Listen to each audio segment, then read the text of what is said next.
Evaluation question 4. How did you use media technologies in the construction, research and planning, and evaluation stages? At the beginning of the course, I had no Photoshop or InDesign experience, having never opened either of the softwares. I had also never used a DSLR, so I knew I had quite the learning curve ahead. At the start I found the interfaces very confusing and would need to learn through Google or YouTube how to do anything I wanted to do.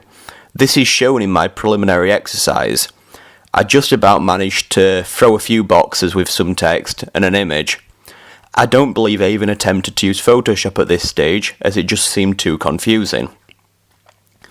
However, as I came into my AS project, I started to play around with them more, and although I still had very little DSLR knowledge and took my front cover image on automatic, I started to become more fluid with InDesign in particular, being able to create gradients, stickers, and a more professional looking masthead and so on.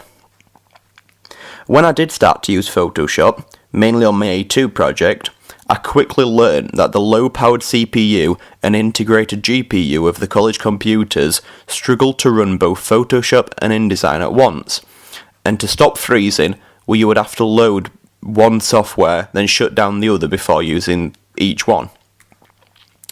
Coming onto my A2 project, I felt that I became much more fluid with Photoshop.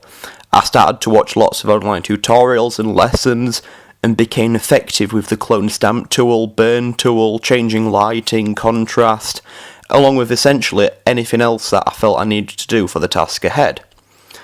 I believe you can see from the images that my biggest progression was in my photography, from using automatic in my preliminary in my AS, to varying shots, manually taking them, and more creatively thinking out my pictures in my A2 project. The main advantages of the softwares I used were the professionalism. I felt that anything that I wanted to do, I could do.